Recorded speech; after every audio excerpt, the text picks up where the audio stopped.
কি করলে সাম্প্রদায়িক শক্তিকে রুখতে পারবো সেটা আমাদের করতে হবে। পার্টি খারাপ, কোনো পার্টিকে আমি ভালো বলছি না, আমি কোনো পার্টিও করি না, কোনো পার্টির প্রচারও করি না। সবকে হিন্দু মুসলিম সবাই মিলেমিশে আমরা একাকার, একসঙ্গে খাওয়া বসা হিন্দু মুসলিম চলতো।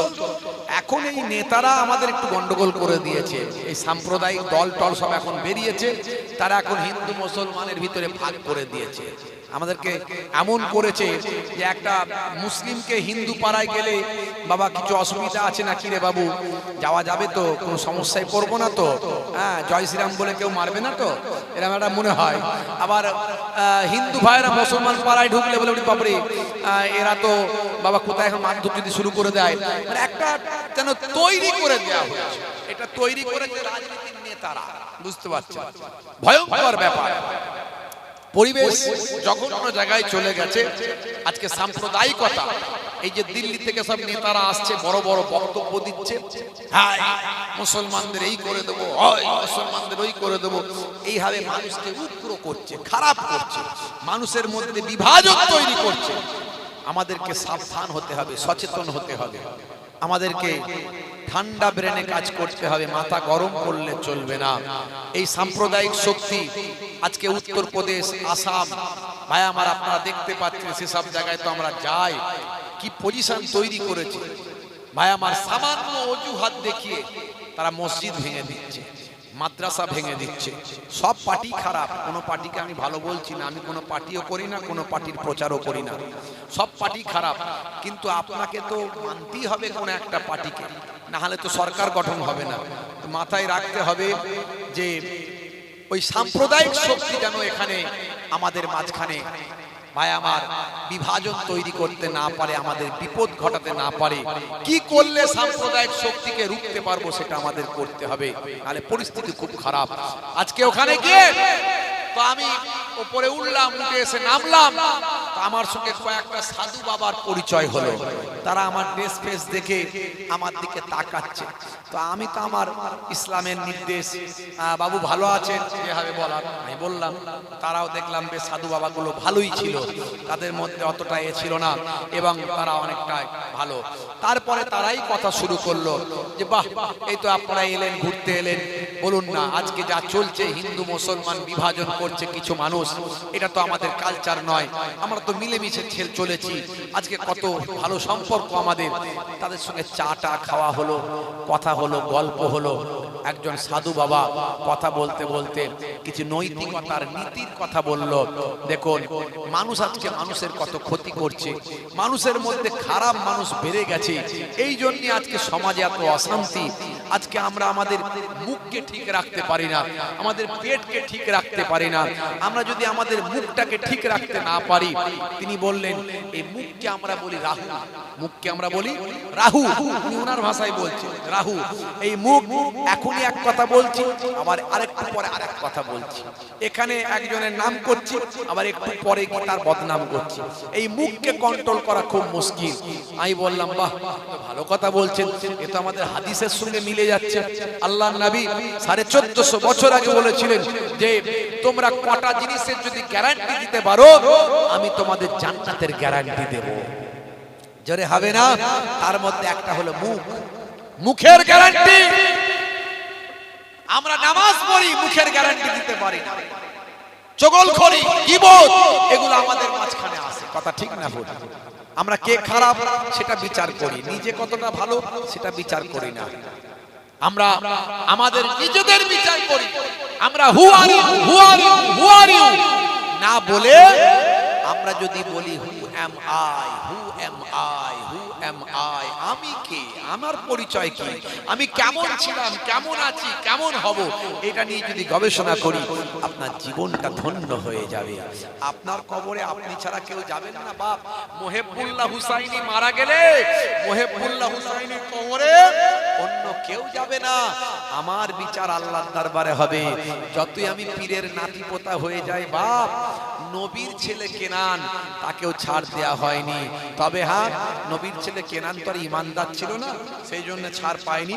যদি ওলি আউলিয়ার ঘরের ছেলে যদি ইমানদার হয় তাহলে হয়তো তাদের বাপ 14 পুরুষ যেহেতু আল্লাহর ওলি, সেই দোয়াতে সেই নেক নজরে হয়তো কিছুটা ছাড় পেলেও পেতে পারে, কিন্তু অত সহজ ব্যাপার নয়। ইবাদত আমল ছাড়া আল্লাহর দরবারে কাজে লাগবে না কিছু। তাহলে আমার কবরে আমরা কি জবাব দিতে হবে? আপনার কবরে আপনাকে। হে তরুণ যুবকেরা, হে আমার বন্ধুরা, হে আমার মুরব্বিয়ানেরা, শুনে রেখে দিন বাবা। আল্লাহ বললেন বান্দারে, হে দুনিয়ার মানুষ শুনে রেখে দাও, তোমাদেরকে আমি পৃথিবীর জমিনে ইবাদত করার জন্য পাঠিয়েছি। ইবাদত ছাড়া অন্য কোন উদ্দেশ্যে আমি আল্লাহ তোমাদের পাঠাইনি। হে যুবকেরা, হে আমার বন্ধুরা, হে আমার মুরব্বিয়ানেরা, আল্লাহর নবীর সাহাবায়ে কেরামেরা ভাই আমার কতটা ইবাদত বন্দেগী করতেন। সর্বদা তারা ইবাদত বন্দেগীর দিকে নিজেদের মনোনিবেশ করেছিলেন। হে যুবকেরা, আল্লাহর নবীর সাহাবীরা 5 ওয়াক্ত নামাজটা তারা পড়তেন, নামাজ তো তারা ছাড়তেন না। রাসূলের সুন্নতের তাবেদারি করতেন, রাসূলের সুন্নত কোনো অবস্থায় তারা ছাড়তেন না। হাঁটা চলা, খাওয়া শোয়া, বসা ওঠা সবের মধ্যে তারা রাসূলের সুন্নত অনুযায়ী চলতেন। রাসূলের সুন্নত আমাদের জানা দরকার আছে না নাই? দরকার আছে। প্রত্যেকটা কাজে করবে রাসূলের সুন্নত আমাদের জানা দরকার আছে, ওটা আমাদের ইবাদত। জোরে বলুন সুবহানাল্লাহ। মাই ইউতি'র রাসূল ফাকাদ আতা আল্লাহ, যে আমার রাসূলের তাবেদারি করলো সে যেন আমি আল্লাহ আমারই তাবেদারি গোলামিটা করলো। হে তরুণ যুবকেরা, বন্ধুরা আমার শুনেন, হযরত ওমর ফারুক রাদিয়াল্লাহু তাআলা আনহু ভাইরা আমার, তিনি রাস্তা দিয়ে হেঁটে হেঁটে যাচ্ছেন। যেতে যেতে একটা জঙ্গল পড়বে, জঙ্গল, জঙ্গলের ধার দিয়ে, বাগানের ধার দিয়ে, বিশাল বড় একটা বাগান, সেই বাগানের ধার দিয়ে হযরত ওমর ফারুক চলে যাচ্ছেন। এমন সময় তিনি বুঝতে পারলেন এই বাগানের ভিতরে একজন অসুস্থ মানুষ গাছের গোড়ায় তিনি পড়ে আছেন। সেই সময় হযরত ওমর ফারুকের মতো মানুষ আর সহ্য করতে পারলেন না। তার জরুরি চিন্তা ভাবনা বা আমার যাওয়ার ব্যাপারটা তিনি ক্যান্সেল করে চিন্তা করলেন, আগে অসুস্থ মানুষটা একটু দেখভাল করা আমার জন্য বড় ইবাদত। আগে অসুস্থ মানুষটাকে দেখতে হবে, বিমারি মানুষকে দেখভাল করা, বিমার পুরসি করা, খোঁজ খবর নেওয়া, এটা হলো একে অপরের হক। জোরে বলুন সুবহানাল্লাহ। এই হক নষ্ট করলে হবে না। এই হক নষ্ট করলে আল্লাহর দরবারে আপনি নাজাত পাবেন না। হাক্কুল মুসলিমি আলাল মুসলিমি খামস, মুসলমান মুসলমানের উপর 5টা হক। রাদ্দুস সালাম, সালামের জবাব দেওয়া। সালাম দেওয়া হলো সুন্নত আর জবাব দেওয়া হলো ওয়াজিব। হে তরুণ যুবকেরা, হে আমার মুরব্বিয়ানেরা, হাদিসের ভাষায় এই জন্য এসেছেন আসসালামু কাবলাল কালাম, কথা বলার আগে দাও তুমি সালাম। সালাম দেওয়া সুন্নত, জবাব দেওয়া ওয়াজিব। হযরতে আলী মুর্তজা কারামাল্লাহু ওয়াজহু এক সময় আল্লাহর নবীর খিদমতে এলেন। ভাই আমার, দোস্ত আমার, ইসলামে কে কাকে সালাম দেবেন সেটা সুন্দর করে বলা হয়েছে। হে তরুণ যুবকেরা, একজন ব্যক্তি অধিক ব্যক্তিকে সালাম দেবেন। ভাইরা আমার, উপবিষ্ট ব্যক্তিকে সালাম দেবে আগন্তুক ব্যক্তি। ভাইরা আমার, চলে যাওয়া ব্যক্তি, বসে থাকা ব্যক্তিকে সালাম দেবে। হে তরুণ যুবকেরা, হে আমার মুরব্বিয়ানেরা, হে তরুণ যুবকেরা, সালাম দেওয়া এখন ফ্যাশন হয়ে গেছে। মুসলমান মুসলমানকে এখন সালাম দিতে চায় না। সালাম দিলে মনে করে সম্মান কমে যাবে। ভাইরা আমার, তরুণ যুবকেরা, এখন আগে বেড়ে সালাম দেওয়ার অভ্যাসটা উঠে গিয়েছে। হযরতে আলী মুর্তজা কারামাল্লাহু ওয়াজহু তিনি পরে এসেছেন নবীর দরবারে। নবীর দরবারে আগে থেকে হযরত আবু বকর হুজুর বসেছিলেন। তাহলে আগন্তুক ব্যক্তি উপবিষ্ট ব্যক্তিকে সালাম দেবে। তার মানে কে কাকে সালাম দেবে? আলী হুজুর আবু বকর হুজুরকে সালাম দেবে, এটাই তো নিয়ম। কারণ আবু বকর হুজুর বসে আছেন, অপেক্ষা করছেন নবীর জন্য, আর আলী হুজুর আসছেন, তাই তো নাকি? কিন্তু হযরত আলী মুর্তজা হুজুর আবু বকর হুজুরকে সালাম দিলেন না। হে তরুণ যুবকেরা, হযরত আবু বকর হুজুর অবাক হয়ে গেলেন যে হযরত আলী এলেন, তিনি তো আমাকে সালাম দেবে, এটাই তো নবীর তরিকা, তিনি আমাকে সালাম দিলেন না। হযরত আবু বকর হুজুর অবাক হয়ে গেলেন। হযরত আলী হুজুরকে সালাম দিলেন, আসসালামু আলাইকুম। হযরত আলী মুর্তজা হুজুর সালামের জবাব দিলেন, ওয়া আলাইকুম আসসালাম। আল্লাহর নবী হুজরা মোবারকের মধ্যে থেকে বাইরে বের হয়ে এলেন, মসজিদে নববী শরীফে এসে হাজির হলেন। আল্লাহর নবী আসার সঙ্গে সঙ্গে সাহাবীরা উঠে ইস্তেকবাল করতেন, সম্মান করতেন। আল্লাহর নবী এসে সালামখানা দিয়ে দিতেন। হে তরুণ যুবকেরা, আল্লাহর নবী সামনে হযরত আবু বকর হুজুর হযরত আলী মুর্তজা হুজুরের বিরুদ্ধে কমপ্লেন করলেন, ইয়া রাসূলুল্লাহ, হাবিবাল্লাহ, ও আখির জামানার পয়গম্বর, আপনার আলী আমার পরে এসেছেন, অথচ আমি আবু বকরকে সালাম দিলেন না। আল্লাহর নবী বলেন, বাবা আলী, কি ব্যাপার, তুমি কবে থেকে নবীর সুন্নাত ছেড়ে দিলে? সালাম দাওনি কেন?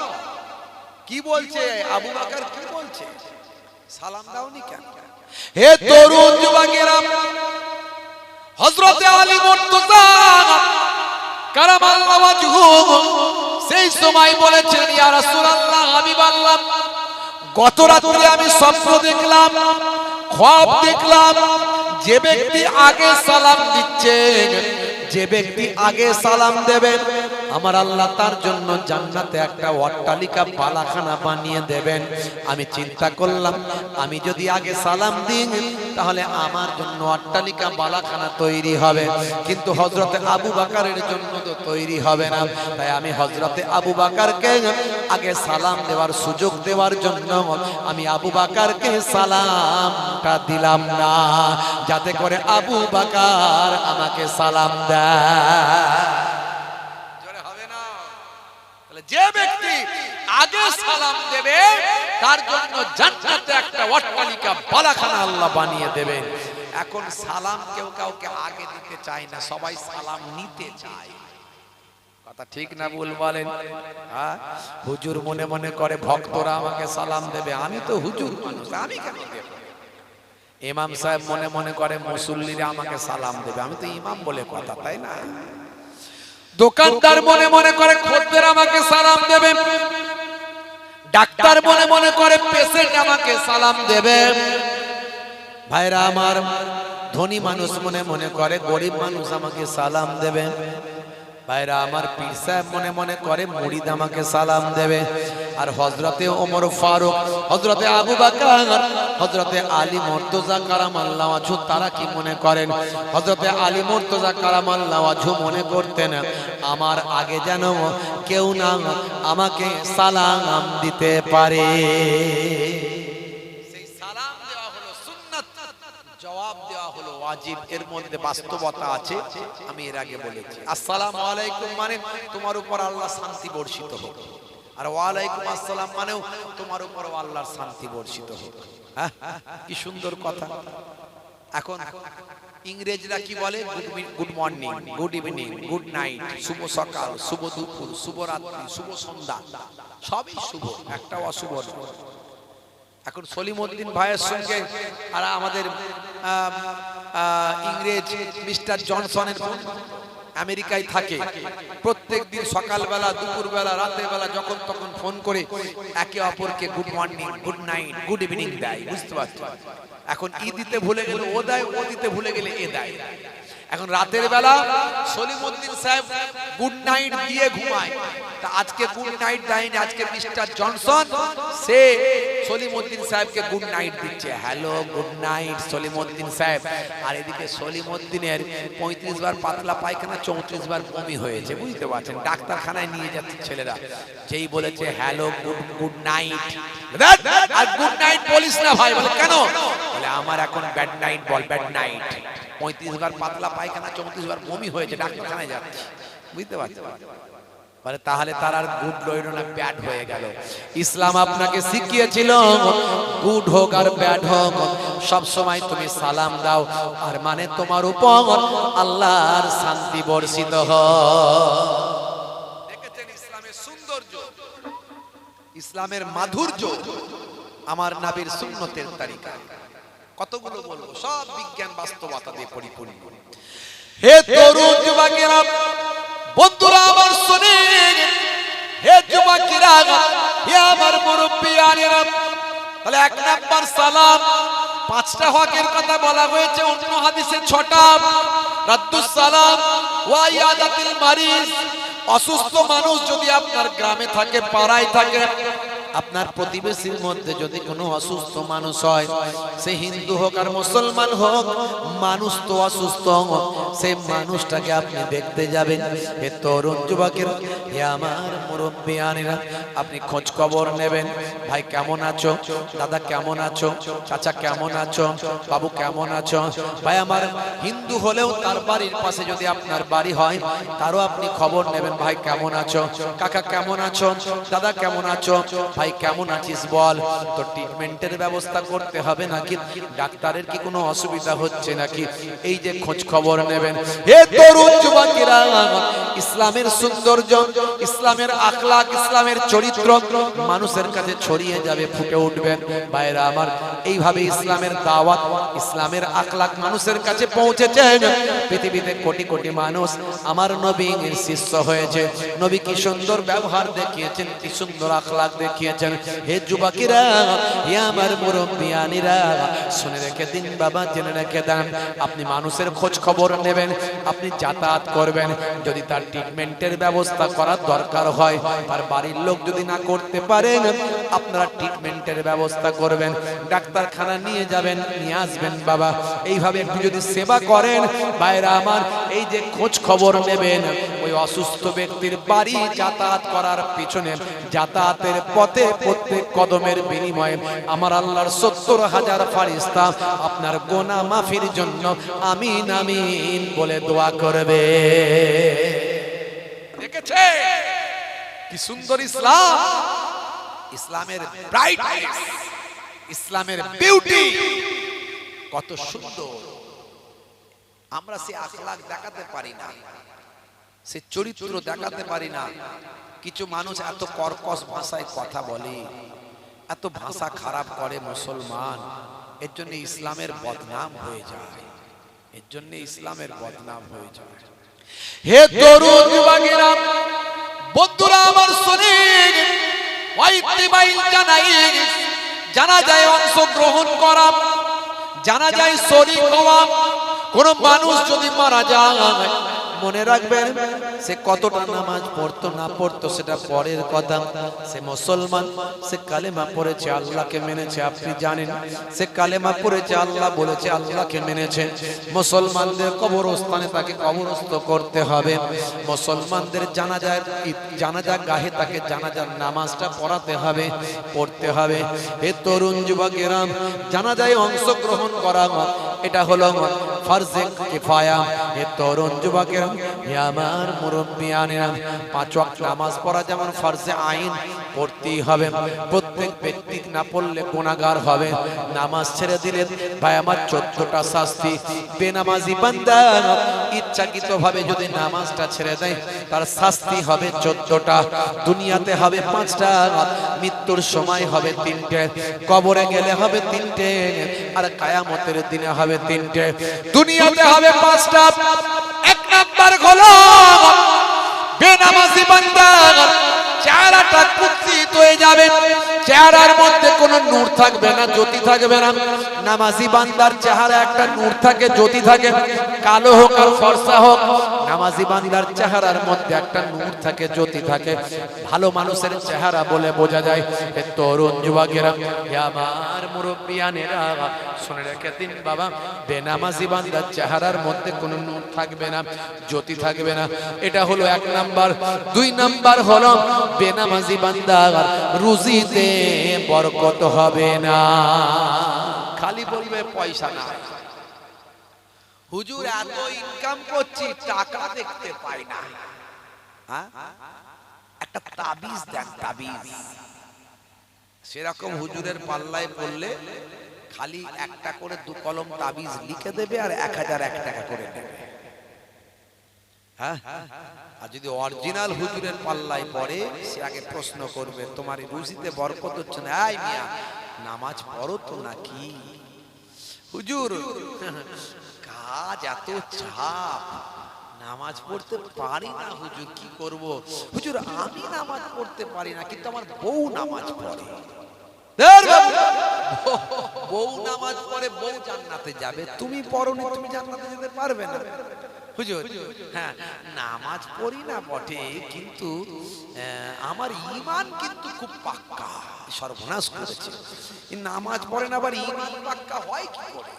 হ্যাঁ, কত রকমের কথা বলে, বুঝতে পারছেন ভাইরা আমার? নামাজকে বলো না কাজ আছে, কাজকে বলো আমার নামাজ আছে। জোরে হবে না, আরে জোরে হবে না। ফজর গেল ঘুমে ঘুমে, জোহর বেলাতে কাজ, আসর গেল তাসারাটা, মাগরিব হেলা ফেলায়। নামাজ তোমার সঙ্গের সাথী, নামাজ হলো ঘরের বাতি। নামাজ বিনা এই দুনিয়া সবই যে বৃথা। বান্দা নামাজ পড়ো আঁকড়ে ধরো, ছেড়ো না নামাজ এক জীবনে। করোনা কাজা হবে যে সাজা, দোজখ ঠিকানা আখিরাতে, দোজখ ঠিকানা আখিরাতে। নামাজকে বলো না কাজ আছে, কাজকে বলো আমার নামাজ আছে।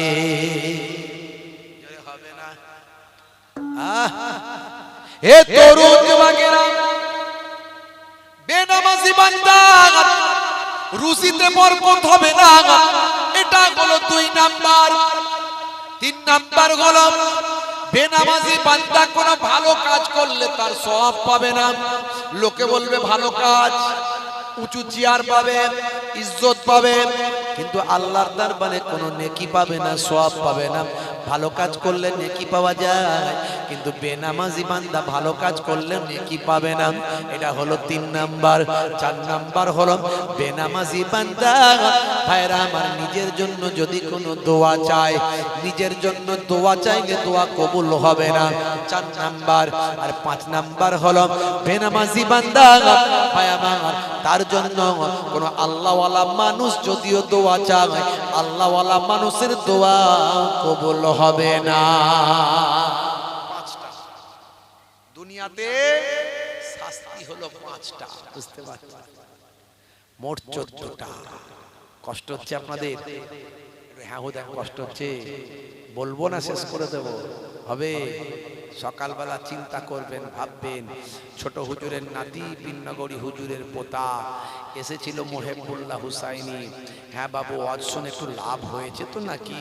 সবের তো লাভ লোকসানের অঙ্ক আমরা কষি, সারাদিন মাল বিক্রি করলে সকাল সন্ধ্যাবেলা হিসাব করি, আরে এত তো বিক্রি বাটা করলি, মাল কিনলি, গোছালি, তুললি, সেল করলি, লাভ কিছু হলো তো? গুনে দেখ না রে বাবু।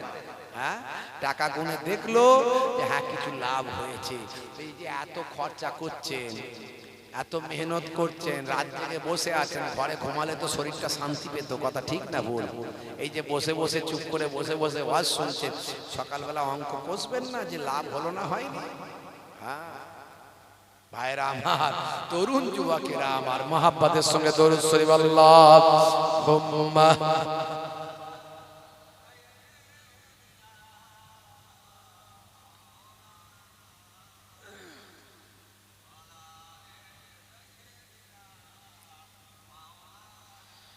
নবীর রওজা শরীফ দেখে মন ভরে না, দিদার দাও গো শাহে মদিনা, দিদার দাও গো শাহে মদিনা। জোরে হবে না? জোরে হবে না? নবীর রওজা শরীফ দেখে মন ভরে না, দিদার দাও গো শাহে মদিনা, দিদার দাও গো শাহে মদিনা। আরো শের মেহমান করেছেন আল্লাহ, কত শান কত মান মোর কামলিওয়ালা। জোরে হবে না? জোরে হবে না? আরো শের মেহমান করেছেন আল্লাহ, কত শান কত মান মোর কামলিওয়ালা। ও গো মদিনাওয়ালা, ও গো মদিনাওয়ালা, করো করুণা, দিদার দাও গো শাহে মদিনা, দিদার দাও গো শাহে মদিনা। নবীর রওজা শরীফ দেখে মন ভরে না, দিদার দাও গো শাহে মদিনা। আল্লাহুম্মা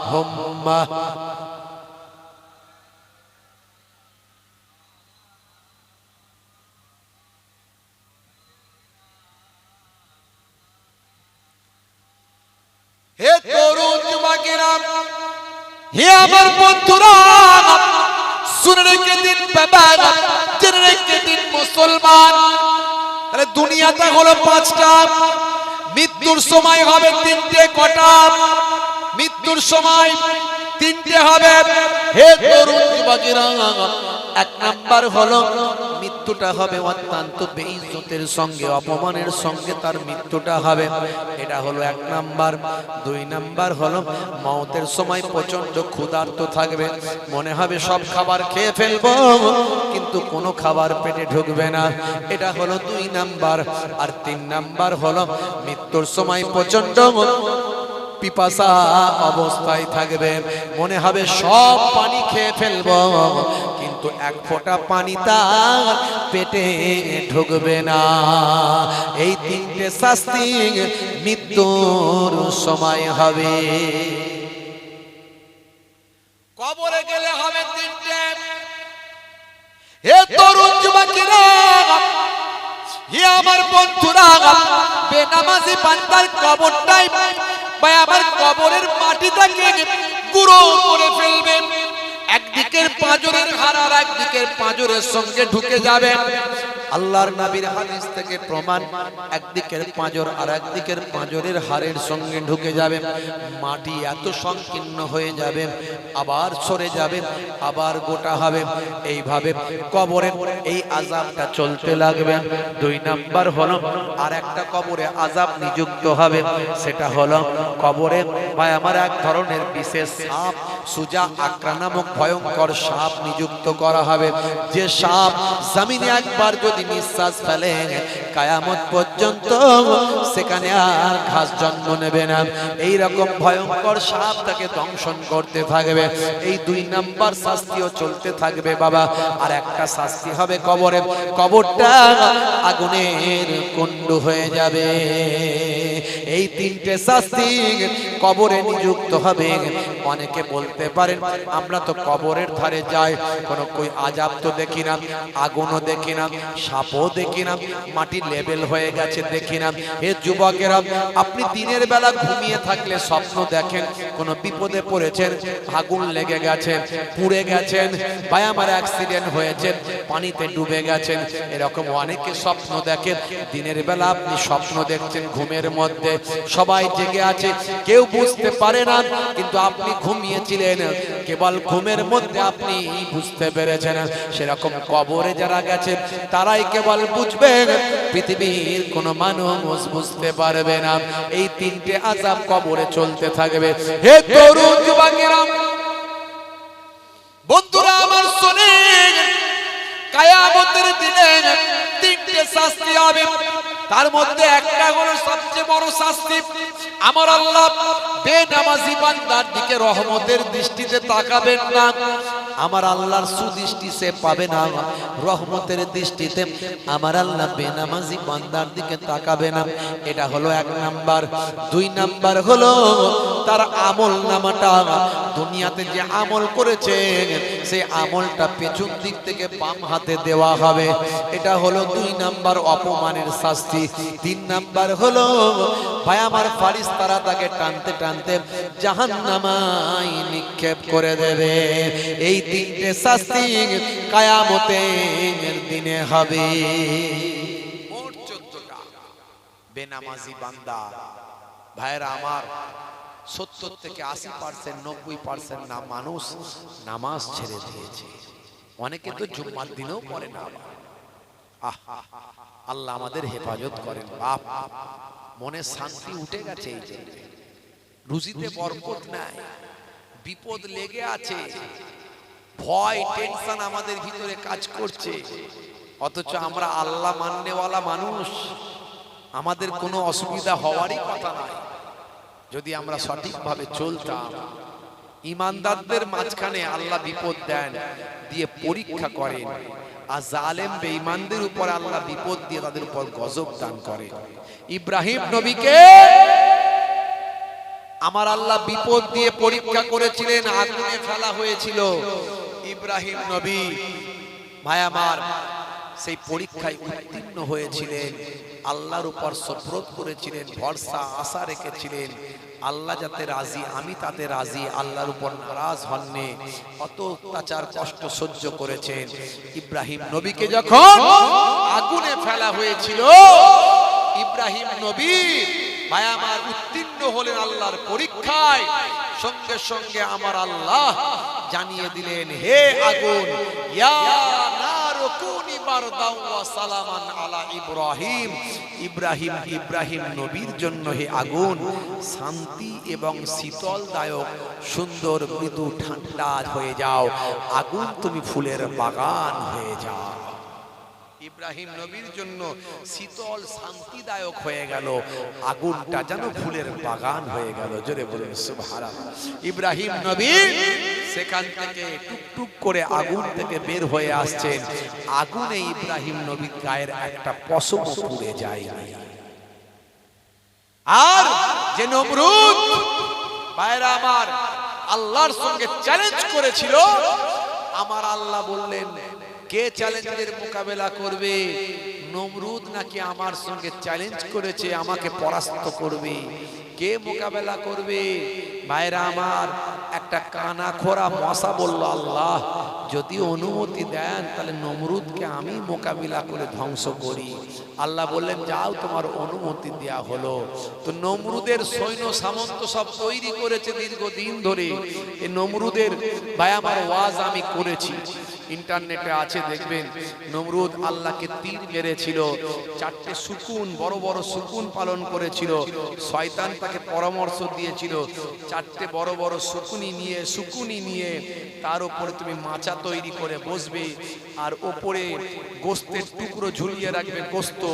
সবাই গোস্ত খাওয়ার লোভ করে মুখটা ওপর দিকে করে তারা ঝাপটা দেবে, আর তুমি উড়ে উড়ে যাবে। 3 রাত 3 দিন 3 রাত করে আকাশে উড়ে নমরুদ সেখান থেকে আল্লাহকে তীর মেরেছিল। আল্লাহ বলেন, হে ফারিস্তা জিবরাইল, নমরুদ আমাকে মেরে ফেলতে চায়, ওই তীরটা ধরে মাছের রক্ত লাগিয়ে তার কাছে দিয়ে দাও, যাতে সে মনে করে যে আল্লাহকে হত্যা করেছি। সে ফিরে এলো সেই তীর নিয়ে, ইব্রাহিম নবীকে বলল, দেখো হে ইব্রাহিম, তোমার আল্লাহকে মেরে ফেলেছি, হত্যা করে ফেলেছি। ইব্রাহিম নবী মুচকি হেসে বললে, আমার আল্লাহকে কি মারা সম্ভব রা? আরে জালেম, তোকে আল্লাহ বুঝিয়ে দিয়েছে, তোকে ঠকিয়েছে আমার আল্লাহ, আল্লাহকে মারতে পারিসনি হতভাগা। তখন নমরুদ বলল, তোমার আল্লাহ কে আছে, এসো, আমার সৈন্য রেডি করছি, লড়াই হবে। ইব্রাহিম নবী আল্লাহকে বলেন, আল্লাহ ও তো লড়াই করতে চাইছে। আল্লাহ বললেন, তাই যদি হয়, ওর যখন এত ইচ্ছা আমার সৈন্যের সঙ্গে লড়াই করবে, সৈন্য সব রেডি করতে বলো, আমার সৈন্য যাবে, আমার সৈন্য যাবে। তখন সে সৈন্য নিজের দেশের সৈন্য, বিদেশি সৈন্য ভাড়া করলো, সব বিদেশি সৈন্য ভাড়া করে বিশাল সৈন্যের বহর তৈরি করলো। ভাই আমার, একেবারে সৈন্য নিয়ে লম্পঝম্প করলো, বিশাল ক্ষমতা প্রদর্শন করলো। আর ইব্রাহিম নবীকে বলে, তোমার আল্লাহ সৈন্য কই, তোমার আল্লাহ সৈন্য? ইব্রাহিম নবী বলে, আল্লাহ গো, আপনার সৈন্য কই? বলে, দাঁড়াও, আসছে। ওপরের দিকে তাকিয়ে দেখো, যেন মেঘ কালো হয়ে গেছে। ওই কালো কি? বলে, ওটা আমার সৈন্য আসছে। বলে, কি আল্লাহ? বলে, মশার মেঘ আসছে, বিশাল মশার বহর আসছে, পুরো আকাশকে কালো করে। ভাই আমার, সব ওই নমরুদের যাকে কামড়ায় সারা শরীরটা গলে যায়, সারা শরীর গলে খসে পড়ে শেষ হয়ে যায়, একটা কামড়ে ফিনিশ। তখন আল্লাহর কাছে অনুমতি নিয়ে কানা খোরা মশা বলল, আল্লাহ ওই বড় মস্তানকে আমি মারতে চাই। আল্লাহ বললে, যাও, ওই বড় মস্তানের মস্তানিকে তুমি ধ্বংস করো। তখন ওই কানা খোরা মশা নমরুদের নাকের ভিতর থেকে মাথায় ঢুকে আর এই কুটুস কুটুস করে কামড়ায়। আর এ বলে আমার লোকজনকে, মাথা ঠোক, আমার মাথা ঠোক, ঠুকলে একটু কমে, আবার কামড়ায়, আবার ঠোকে। এই ঠুকতে ঠুকতে মানুষ পেরেশান হয়ে যায়, কাজের লোকেরা মুশকিলের মধ্যে পড়ে, বলে জোরে ঠোক, জোরে ঠোক। শেষে এমন জোর ঠুকলো, খুলি খুলে চলে গেল, মাথার খুলি খুলে চলে গেল। খুলির ভিতরে দেখে মাল সব ফাঁকা, মানে কানা খোরা বসা দীর্ঘদিন ধরে সব মগজ ফগজ খেয়ে ফিনিশ করে দেবার জন্য আমি আল্লাহর ঘরের জন্য নিলাম, আপনাকে ফেরালাম না, আপনাকে ফেরালাম না, আপনার নিয়তটা কবুল হয়ে গেল। আমি 2.5 লাখ টাকা নিলাম, কিন্তু শোনেন শোনেন, আমার আল্লাহ আপনার জন্য 5 লাখ টাকার ব্যবস্থা করেছেন। আপনার ঘর হবে না, আপনি বলেছিলেন, এই নিন 5 লাখ টাকা আমি আপনাকে দিয়ে দিলাম, যান যান। আমার তো 5 লাখ এখানে মসজিদে লাগবে না, এখানে লাগবে 2.5 লাখ, কিন্তু আমার আল্লাহ দিয়েছেন 5 লাখ। যান, এই টাকা নিয়ে আপনার ঘরটা সুন্দর করে বানিয়ে না।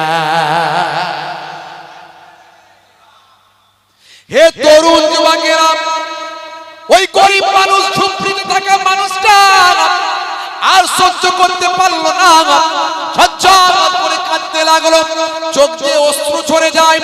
সেই সময় সে বলল, আমি শুনেছিলাম হজের মধ্যে 1 দিলে 10 পাওয়া যায়, 1 দিলে 10 পাওয়া যায়।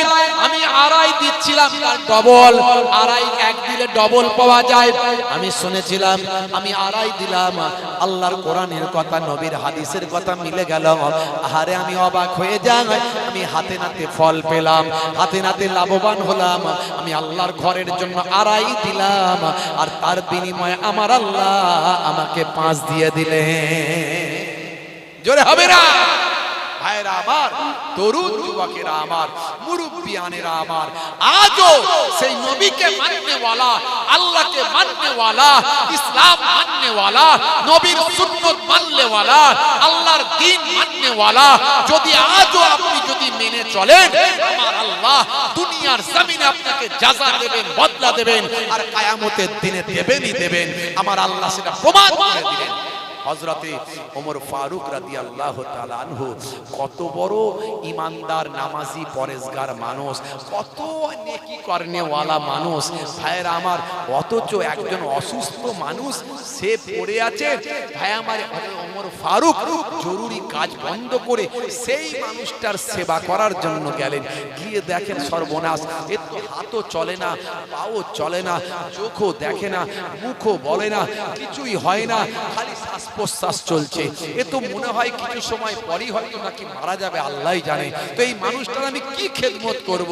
কখন খেয়েছে না খেয়েছে, যদি একটু খাওয়াতে পারি তাহলে অন্তত অনেক হকের কাজ করলাম, নেকির কাজ করলাম, ভালো কাজ করলাম, ইবাদতের কাজ করলাম, অন্তত যদি খাওয়াতে পারি। এই চিন্তা করে হযরত ওমর ফারুক রাদিয়াল্লাহু তাআলা আনহু চিন্তা করলেন, না না, এখনই খাওয়ানোর ব্যবস্থা করতে হবে। তাড়াতাড়ি বাড়ি গেলেন। ওই রকম অসুস্থ মানুষকে তো নরম নরম খাবার দিতে হবে, গিলা গিলা খাবার দিতে হবে। বাড়িতে গিয়ে গিলা গিলা নরম নরম খাবার তাড়াতাড়ি বানাচ্ছেন, মনে মনে করছেন, না জানি আমার আগে এসে কেউ না খাইয়ে দেয়, নেকিটা সে না নিয়ে ফেলে, আমি নেকি থেকে বঞ্চিত না হয়ে যায়। তাড়াতাড়ি বাড়ি থেকে গিলা গিলা নরম নরম খাবার নিয়ে তাড়াতাড়ি চলে এলেন।